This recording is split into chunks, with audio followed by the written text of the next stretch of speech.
Hi and welcome, Jo here at woollycottage.com. This video is a two-part video. One half will be shown on YouTube and the second part will be just Patreon only.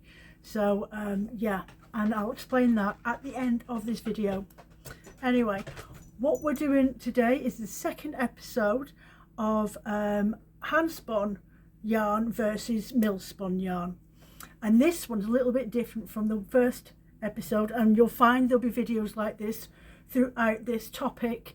Okay, so this one I'm going to be dyeing up Superwash Superwash Merino, Superwash Merino nylon blend. Okay, lovely, shiny, beautifully soft wool, but that comes at a cost. But it's going to be versus a spun bat this time, and I've blended this bat. It's a 23 micron count Superwash Merino, and it's been blended with biodegradable nylon. The colour of this one was actually monochrome, so it's like a really bold white. I'll show you when we go to blend it up, but I was showing you how to blend it so that you can barely see the nylon when you blend it. So it's going to be a ratio blend, which is really important if you want to mimic blends. Now, I do have a video over on Patreon that I did 2 years ago now. It was a topic of ratio blending and how to do different techniques and get different types of fibres blended in with your wools that mimic the type of yarns that you can buy. You can buy yarns that have got alpaca, just a silk in it, and a wool ratio, or you might want stellina and merino and nylon blend. Now, stellina is really, you can't buy it as an individual ourselves. You can get the yarn with stellina in, but the alternative is to use a non-heat bondable angelina.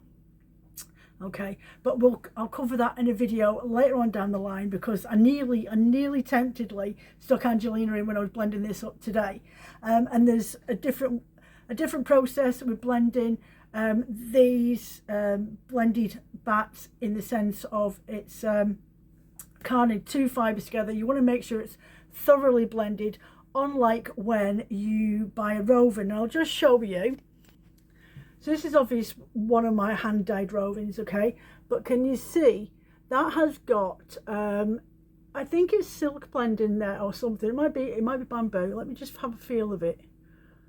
I think it's a silk blended roving, okay, but can you see on the roving it sits on the top in long, quite thick sections, and it's not completely blended in. What that happens as well when you're spinning with it, you're getting lengths and clumps of this fibre breaks away from the wool at certain points, and you end up with thicker clumps. And the best thing to do with that, if you're buying a roving that's been blended like this, is a 70-30 ratio. It's not thoroughly blended all the way through, it's just the way they come. There's nothing wrong with it, but if you want to make sure that it's thoroughly blended, turn them into rollags. Okay, make them into rollags or blend it up into a bat.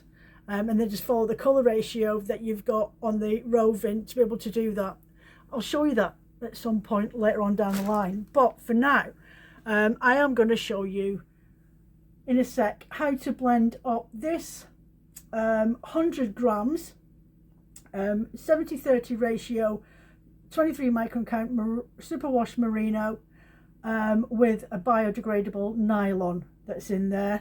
And then on the second part of the video, I will be dyeing up this, once it's a hand spun yarn, with this Superwash Merino nylon blended yarn, and we'll get the results of that. And that's the second part of the video. Now, if you want to see the second part of the video after this, which will be up in a week or so time over on Patreon, you'll be able to catch the second part as well, that's from the first version of this mill spun hand spun yarn video series that I'm going to be doing. You can join over on Patreon for £5 or £3. There's two categories. You get your first 7 days for free, okay, and then you can commit from there if that's what you're looking for. It really does help support this channel, and it helps me to create content like this, because this is not the sort of products that I would normally buy for my website. I don't do a lot of yarn dyeing, not because I can't do it, but because it's not what I'm about. I'm about the blending of it, okay? So yeah, these will go onto my shop anyway, and the hand spun yarn goes onto the shop as well.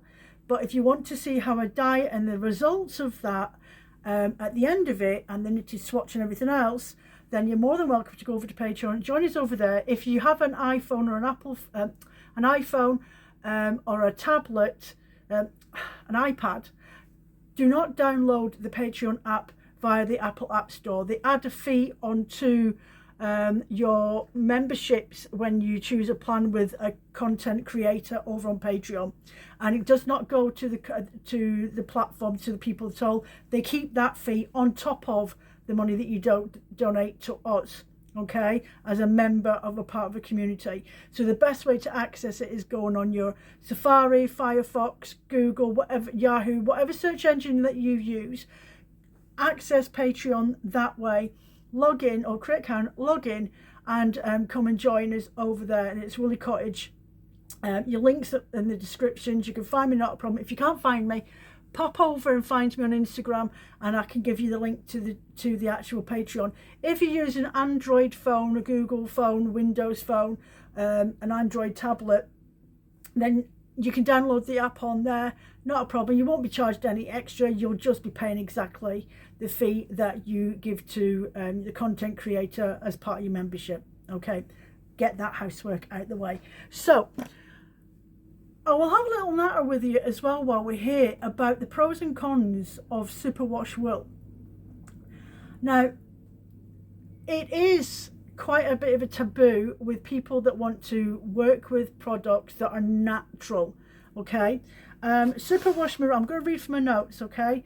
Superwash Merino is produced by treating sheep's wool to remove and coat microscopic scales on the fibre, preventing them from interlinking and causing shrinkage or felting in the wash. This is achieved through a chlorine hair corset process involving an acidic chlorine bath to strip the scales off the wool staple length, followed by a protective microthin polymer resin coating. So I'm gonna, while I'm over there blending up and talking you through that, I'll have a little natter about, from my notes, about the other things that are going on when they're processing a wool to be a superwash wool. It's not brilliant, but it does have its advantages that wool doesn't. But I know which one I would rather go for. But hold on, and I'll catch you over on the drum card side, and we'll get to what we're going to do now. So firstly, I want 100 grams, okay, of the Superwash Merino roving that I have got there. It's 23 micron count, as I've said, and this is a biodegradable nylon. Now I don't know if this will cover will take a dye. I'm not really that fussed, to be fair. I'm quite happy whatever happens. All I want to do, and then my main achievement at this moment, is to blend this together. You see how bold that white is in comparison to that? I want to blend it so much that you can barely see the nylon in there. You'll see like little streaks of it and stuff like that in the blend, but it's so thoroughly blended that it's not that bold white. It looks very much like the superwash that it started off with. So that's what we want to achieve today, to make sure it's thoroughly blended through and you don't end up with clumps like on the roving that I was showing you. So this is 100 gram, the wool that I'm working with on the 4-ply superwash nylon blend. It is a 70% 30% ratio. So 70% of wool with 30% of my biodegradable nylon. Easy enough to work with when you've got 100 grams. So I want 70 grams of the Superwash Merino, and I want 30 grams of my biodegradable nylon. So I'm going to put this in first. So I've got my scales on and they're weighted to 0, and I'm going to put in 30 grams of this fibre. There we go. Just give it a bit of a wiggle. Right, 26, it might go up a little bit. See if that's, there we go, 30 spot on. Now don't worry if it goes over a little bit, like a gram or two, but when you're doing this you can be quite precise, because I'm not using this to actually, well, I will sell it, but you know what I mean. I'm at this stage where I can be precise and I can pull off the chunks because I'm going to blend it anyway. That's where I want to go. I try to find my words. It's a nightmare being perimenopausal. You forget where you were in a sentence. So now I'm putting in my 70 grams of wool. So that should bring me up to a total of 100 grams. Where we are. So that's saying 96. So if I go a little bit over, 103. Take a little bit of this off. See if that takes me 99. It's probably, there we go, now it's up to 101. So I'm just going to leave it as that. That's fine, it's not a problem. I'm still getting the ratio that I'm looking for. So the next bit, take all of this out. There we go. Put my scales to one side. Now you want to split this into, I'm going to split it into 4 sections. Okay, and then roughly even, doesn't really matter. And then again with my superwash wool, I'm going to find where the middle is of this. There we go. And I'm going to split this into 4 sections as well. Okay, so 1, 2, 3, 4. Easy peasy. Okay, so what we're going to do now is blend it on there. Now you can do the same scenario on a blending board if that's what you've got, okay?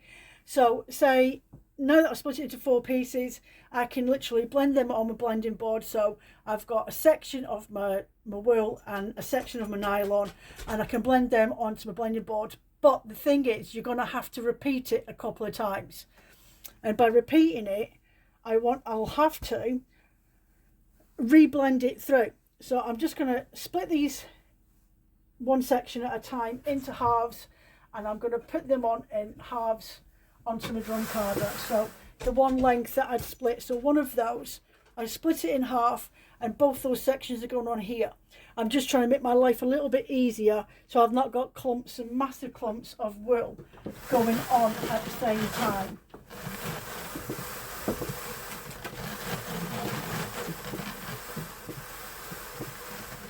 And then another piece. The other little section that I've just split, I want that to go on here as well. Now that little odds and sods piece that I peeled off when I was weighing it, I'll just shove that on now before I forget. And I'm going to get my nylon. So again, the nylon, split it in half, the section that I'm working with, and I'm going to push that over there, put that here so I don't get it mixed up. And then I'm going to, with my hand, I like to just splay it out like this,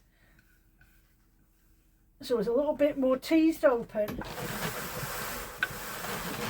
it should blend on really nice. And again, so I hold one hand and I just use my finger to help feather out those fibres like so. Okay,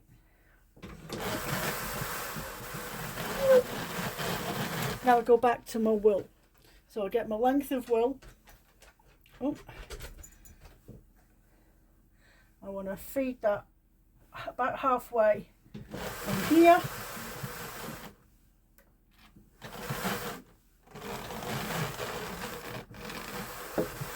Like so, and then do again on the opposite side. We're just trying to make sure it's evenly blended.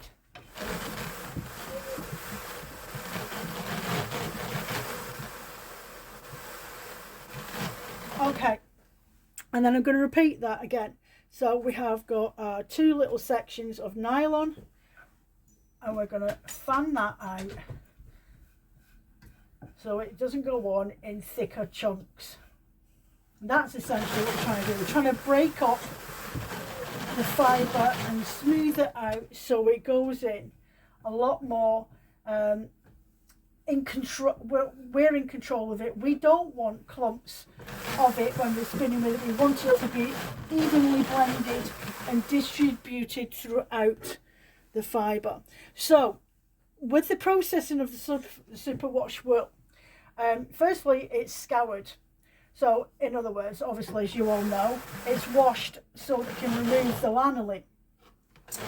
And then once it's completed that process and the wool's all clean, it then goes through a chlorination process. The fibre is treated with chlorine gas or sodium hypochlorite, which erodes the natural grippy scales, okay, of the fibre, so on the wool. And then it goes through a neutralization process. The wool is then rinsed and treated to lower the acidity levels back to the normal pH, which is what you do when you're dyeing your wool. Anyway, you have to give it a good rinse to get rid of the citric acid from the dyeing, to make sure it's thoroughly taken as well, and that the wool is brought back to a balanced way. Because if you didn't rinse it, it'd feel scratchy. It would feel a little bit rough. Okay, so I've got a little odds and sods piece here as well, haven't I? So let's get this on here now. I'll split that in half.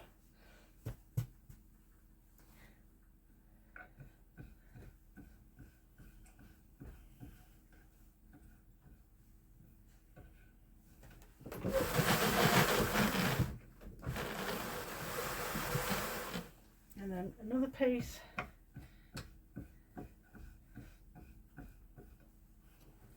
So,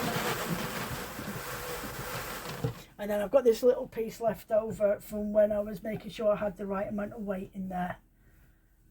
Right, so that's all in there. Just change my page over. So then once it's been neutralized, it goes through another process which it gets a polymer coating, or hair corset is the method, the process. A polyamide, it's a really hard word, this one, epichlorohydrin resin is applied to coat the fibres and then smooth them out even further. So not only have they been stripped of the scales that make them wool and help them grip together, it's also having a layer of a polyamide resin added onto the wool to make it even smoother. Okay, finishing, the resin is then cured at high temperatures and washed to soften and then dry. So it goes through take the lanolin out, the chloride wash, okay, treated with chloride, and then it goes through a neutralization process, and then it goes through a poly coating, and then it goes through a resin, gets resin and cured at high temperatures. So that's just mental that it goes through all that process. The results, the treatment makes the wool machine washable, okay, reduces any pilling. So like obviously my jumper is covered in it. It's an old acrylic, it's my gardening jumper, and I love this jumper. Machine washables, reduces pilling and makes the yarn smoother and softer and better at taking dye. Now it says it's better at taking dye, but I agree with it. It takes dye really well, but sometimes it takes it too quick. And it's the type of wool, which I'll explain when I'm dyeing it, that I like to do a little bit of a difference in the way that I work with it in regards to normal. As a roving, to work with it as a roving, I have to tell you, pardon me, it's a flaming nightmare. When you dyed it and you washed it and everything else, because it hasn't got that crimp, the scales on the fibres, the wool just falls apart when you've washed it. That's what it feels like. I mean, it's not like mashed potatoes in the water and they just integrate. That's not what I mean. it falls apart quite easily when you're rinsing it. So when you go to pull it out the sink to rinse it through and wring it to go and dry it, it tends to be a bit more delicate to work with. It's a bit of a princess. Right, last of my nylon. Yeah, it can feel like a bit of a princess to work with, which is why I've decided to use it in this thingy, because I feel by blending it into the bat and then dyeing it once it's a yarn, make it the process a little bit easier. I have dyed it before and I have put it into my bats before, but which is fine, but I can't sell it as a roving because it just doesn't want to act like any other roving once it's dyed. And because I sell my rovings as well as my bats and Rolex and everything else, I want it to look at its best, and it just doesn't look at its best at all. Please put in comments down below if you've ever dyed Superwash roving before. It's definitely not just me, but it is a bit of a precious so-and-so when it comes to working with it after you've dyed it. Right, so I'm now going to take this fibre off and we're going to recard it.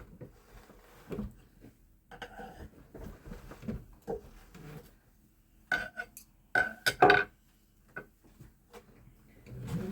going to take it off the back of the drum. I always roll my fibre off the back of the drum. It gives me more control, and it means I can give it another spin around to make sure there's no extra fibres lay on the back of the drum card. This is what I call the roly-poly. Okay, I always do it like that. I never just pull it straight off the drum. A lot of people do it that way. I don't like it. I prefer to be a bit more neat and tidy, a bit more controlled. Right, so now I'm going to take this bat. I'm going to open it up like so. Now can you actually see the whites? Let's take you over to the other side where the light is a little bit better and you might be able to see what I'm trying to actually achieve and what you want to avoid. So there's the bat I've blended. Okay, now can you see the streaks of white of the nylon through there now? Okay, can you see streaks of nylon through there? No, not really. You can't really see where they are unless you look really hard, but in comparison to that, that's really quite defined. So what we want to try and do now is recard it, put it back through the drum carder so that we can achieve that.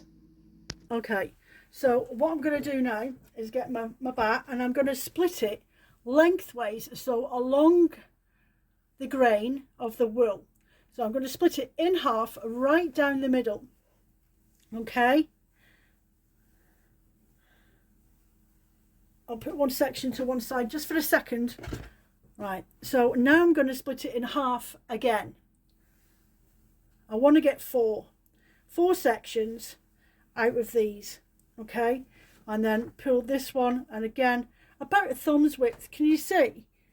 Get about a thumb's width is a nice bit to work with when you're going to recard this. And I'm just going to quickly wrap it around my hand and make a little nest so I can put to one side and I'll work as I go along. There we go.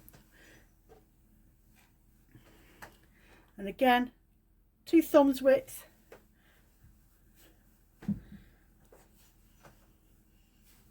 There we go, that'll do.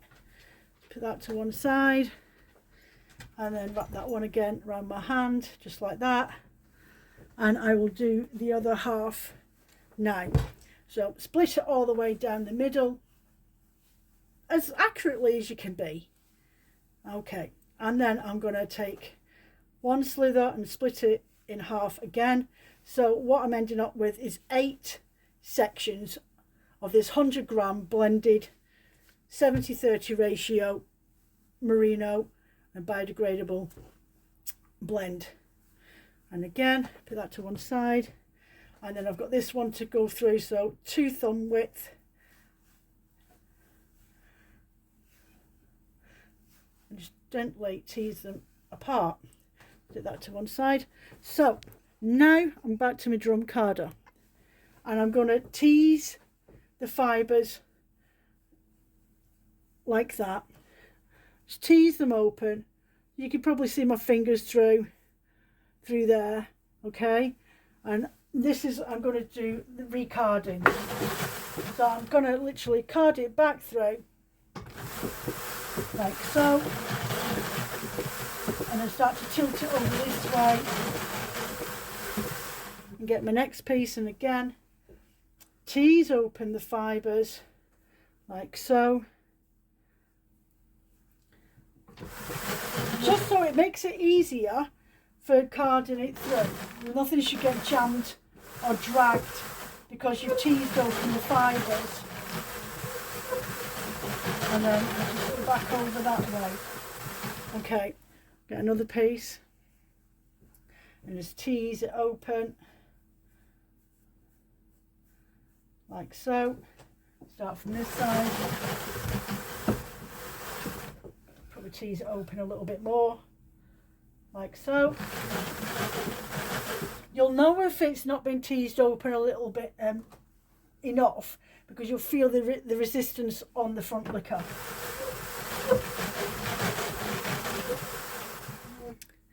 Next piece. So mind I've got 8 of these to do.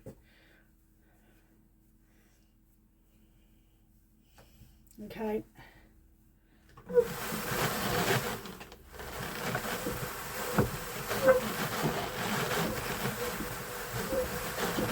So,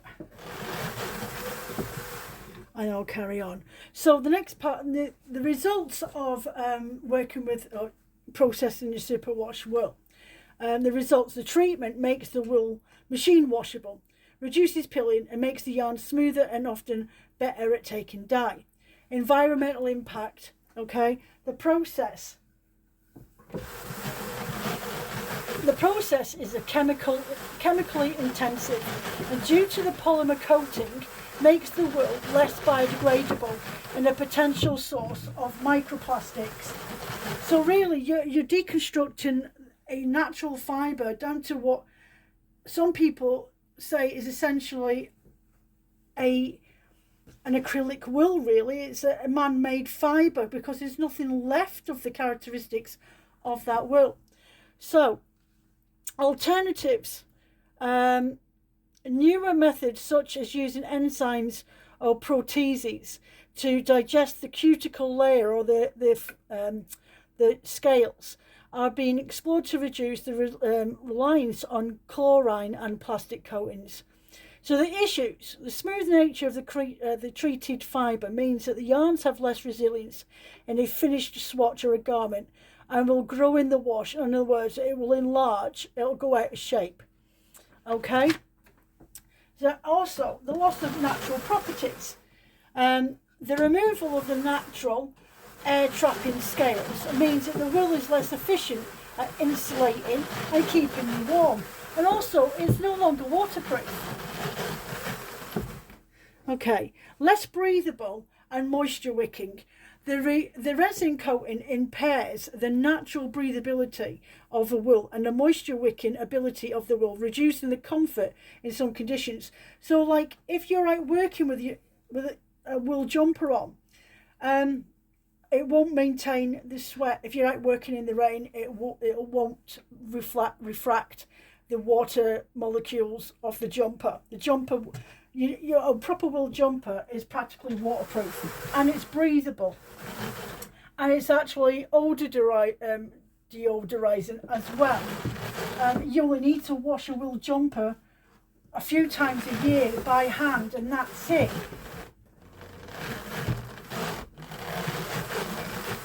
I think we've got one more of these to do. There we go. So just keep going, and then I'm going to take this off and I'm going to do this one more time.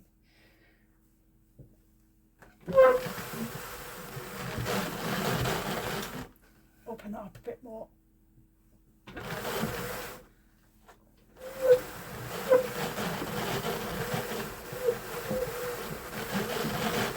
There we go.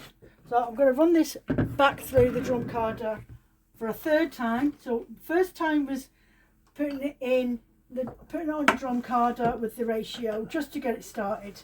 And the second time, take it off, strip it into 8 parts or 6, whatever you want, as long as you make sure it's teased properly open. And then I'm going to card it through for a third time to make sure it's thoroughly blended. You can go 4 times if you want to, but I'm just going to stick with the 3 because that's generally what I do. And in this instance, 3 is really all I need to achieve what I want to achieve.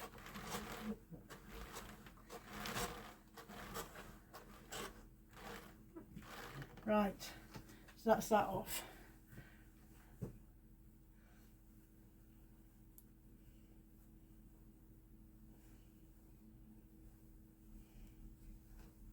Okay, so you're starting to see that there's a bit more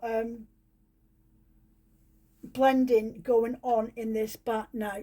I'll take you back over here, we'll get you in the light so you can see where we're at now. Definitely not looking as bold straight as the first time round. You can still see where the nylon is in there.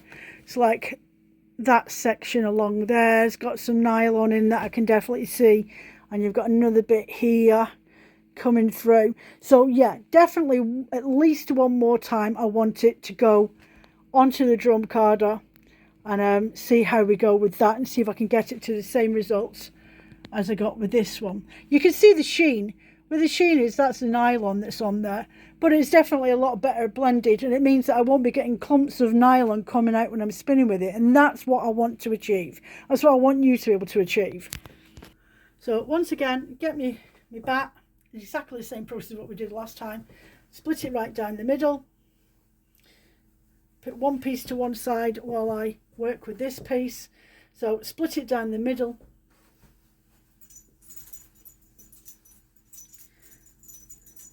Again, 2 thumbs width, split them down the middle.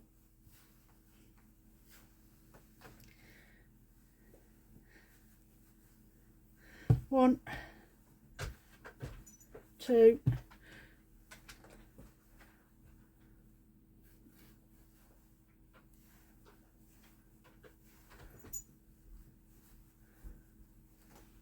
3, 4. Split it down the middle.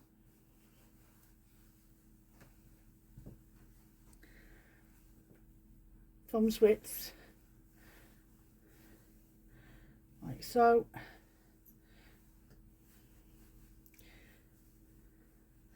And another one, make 6, and then thumbs width, split that down here. Just makes it more manageable to work with. Okay, so back over this side and start to just tease those fibres out. You can do it as you roll it if you haven't got a lot of space, but you want to make sure that you can see, one sec, come over here, that you can see the board underneath like tracing paper. Okay, then you know you've teased out enough.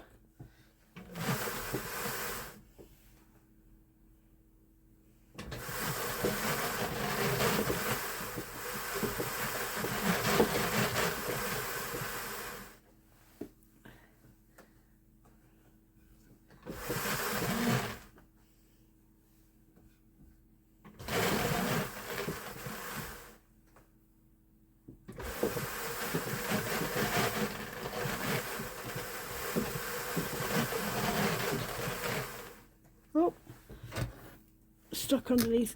Oh, that's what it is. Stuck underneath the camera stand then.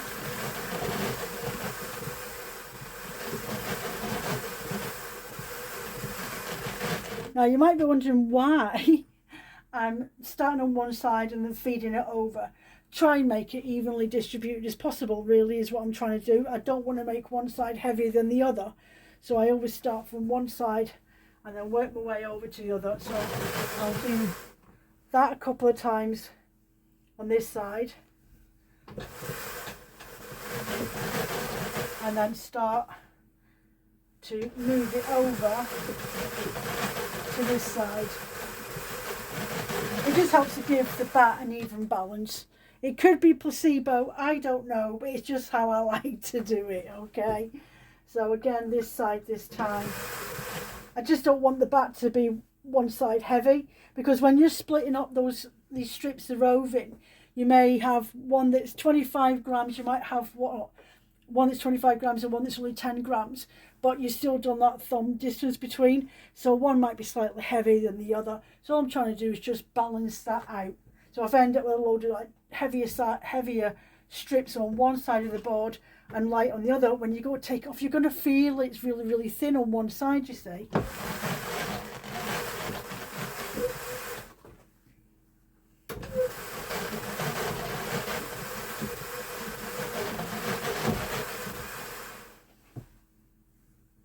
Right.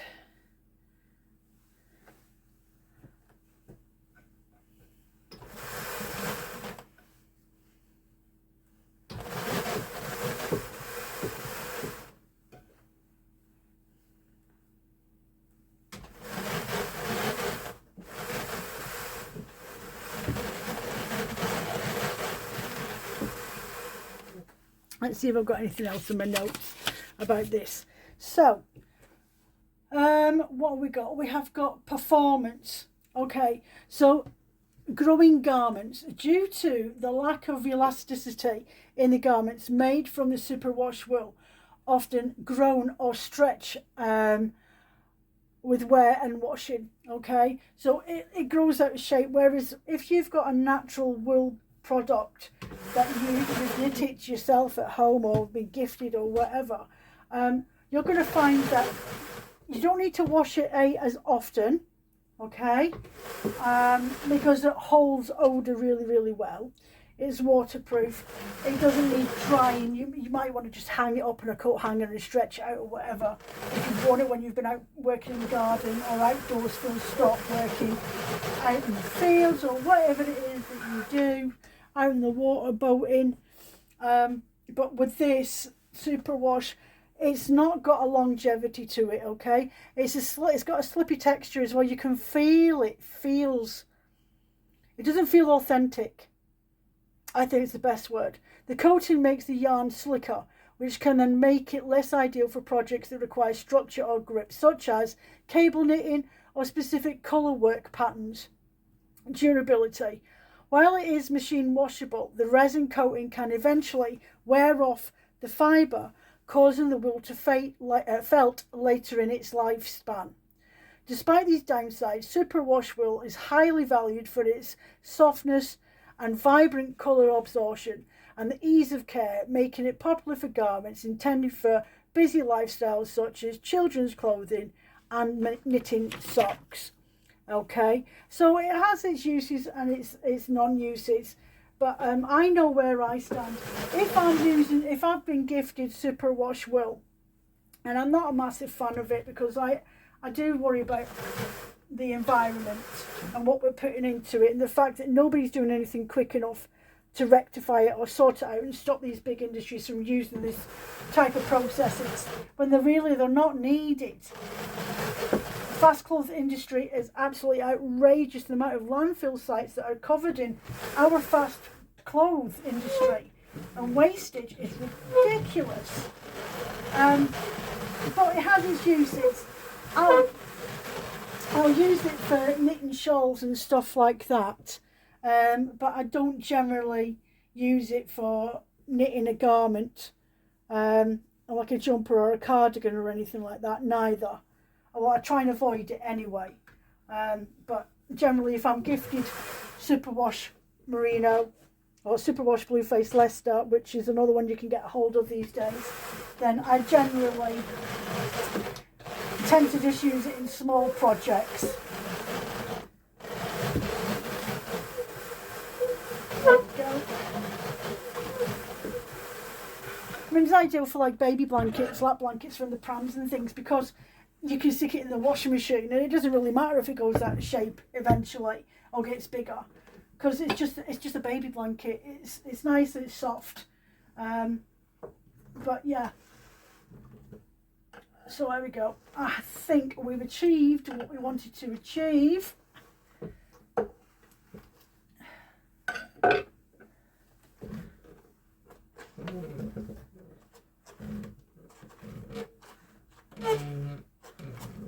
Oh.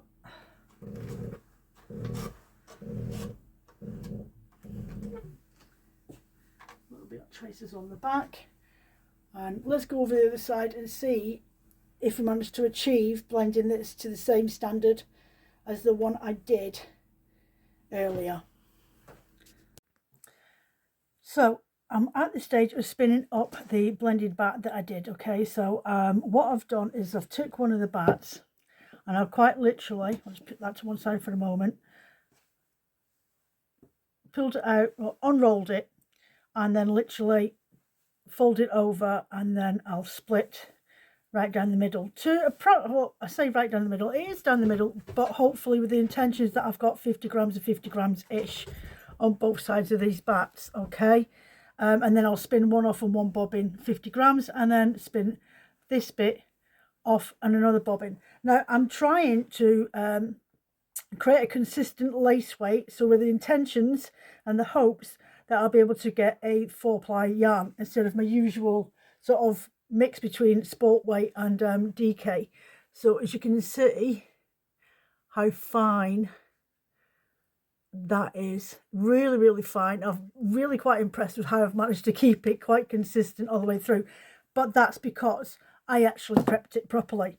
Okay, so here's my other half of my bat, and I'm going to split it down the middle like when we were recarding it yesterday. I'm going to split it down the middle like so. Okay, and then I'm going to split the other one again thumb width apart into 2 sections, and I'm going to do that again on the other one. Just put them to one side for a second. I'm going to do the same on this one, split it into 2 lengths here. Okay, so that's what we want to do. Split it into 4 lengths of each. So I'm going to pop one there, pop that there. Now what I want to do is drafting. So I'm just going to hold it roughly a bit more than the staple length of the fibre. Okay, so about, I don't know, 15, 20-ish centimetres, hands gripped away, and I'm going to gently tease that. You'll feel slight resistance, and then it'll feel easier. Once it gets to the easy, resist and easing coming out, resisting and easing coming out, and when you get to that ease, that's when you want to stop and go into your next section. Bit of a resistance, and at the same time you want to pull your hand back a little bit when you start getting close to it, and then resistance, and a little bit of ease. Just do this really gently. You don't want to be tugging at it. You don't really want it to fall apart. And there we go. Keep going.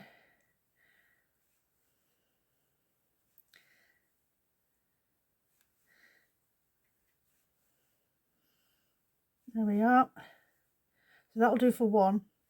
And I'm just going to wind it in my hand into a little nest and put that one to the other side. And I'm going to repeat that for all of these. So again, start to tease out, and then start to pull and resist. Oh, sorry, you pull in, you can feel the resist, it wants to hold on, and then it starts to come. There we go. You can see my arms going a little bit. It's because I'm being cautious. I'm not being overly tuggy, because if I pull it too quick, it'll just pull apart. Right, so I'll keep on going like such all the way along. Now what I did notice, and I'm hoping you can catch it here, will you be able to, I'll try and find a piece.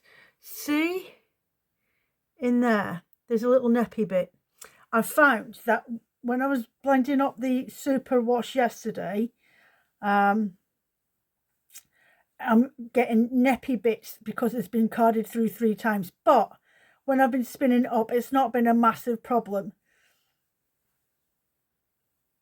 So I don't know whether it's a superwash that's created the neps or if it's been the bio nylon that's created the neps.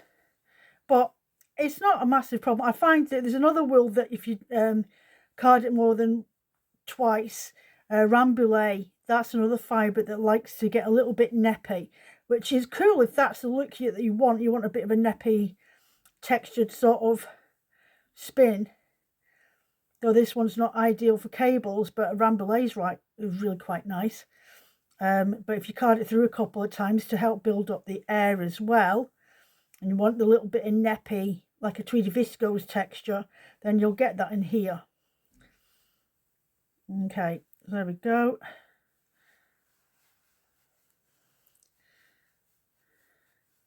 Again, wind that into a nest, like so. So I'm doing this because I want to be able to spin this with ease. I've already prepped it really well. Now, if I'm working with a roving, to be fair, rovings versus bats, I prefer bats every day. I know a lot of people can't get on with bats; they don't understand them, but it's all to do with the prep of them. Blend them correctly and evenly throughout. Card them and keep packing the fibres until you've got where you want to be. Never overload the sections, and if you're using slippery fibres, make sure that they're well blended in and separated as you card them. Now when it comes to rovings, I find that I've got to put a bit more effort into it. I know you've got to make the bats and stuff like that, but with rovings, like I showed you yesterday with the roving with the Tussar silk, which is just here, where you've got these silky fibres, I find it really resistant. I've got to not only split it into groups, well, like split it down lengthways so I can draft it off or whatever it is I'm doing, but then I've also got to tease it open and try and not spin all these fibres off in one go, because they just want to go straight out. And then you've got to draft it as well, and sometimes that takes a bit of time to do. I prefer just getting stuck straight into my bat. It's already been teased and carded and the fibres have been separated and combed through, and then when I'm working this, it's nice and light and fluffy, and it's an absolute dream to spin in any type of weight that I want to create. Right, so again, this is the last one.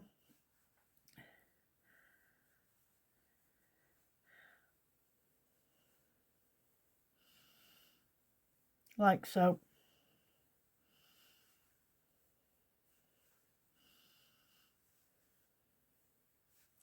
And just keep teasing it.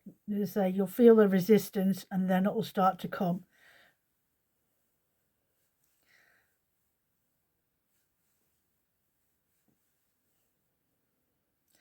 There you go. Like so. So if you want to try and get a really fine yarn, I want to try it against there then. If you want to try and get a really fine yarn when it comes to spinning, then it's all about the prep. If you find it difficult doing it when you're using rovings, then do use bats and have a go at those.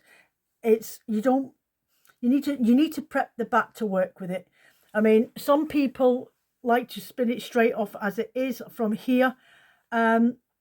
Yeah, that's fine if that's what you want to do, but some people like myself, fibre artists, create the bats so you can spin them in a specific way to get a specific type of colourway, and you have to really just think about it.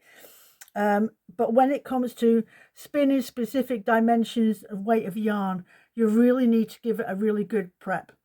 Okay, so split them into like 1.5 to 2 inch width strips all the way down from top to bottom of the bat, through along the down the grain, not along the grain, down the grain, the full length of the bat. Split them into nice even sections as much as you can. So that's fine if they're not completely even, because by the time you've drafted it out and helped reduce the clumpiness of the fibre when it's been carded, it's an absolute dream. Honestly, it's an absolute dream to work with. Anyway, I'm going to go and pop off and spin this off. you don't need to see that. You can catch me in a week's time on YouTube. I'll be doing blending rovings again, and we'll be doing the different ways to spin them off or prep the rovings from the shop. So I've got some more different types of blends of those, so we'll try and do an imitation one. If you want to see the rest of this video when I show you this finally spun up and dyeing the Superwash Merino nylon blended 4-ply yarn and the hand spun 4-ply yarn, which you saw me blend up, then you're more than welcome to come over to Patreon and join us over there. You get your first 7 days free, as I said at the beginning of this video. So anyway, I'm going to go off. I'm going to go spin these up, and I will catch you in a week or so's time with a new video in blending. Thanks for watching YouTube. Patreon, I will see you next week with part 2 of this video. Bye for now. Take care.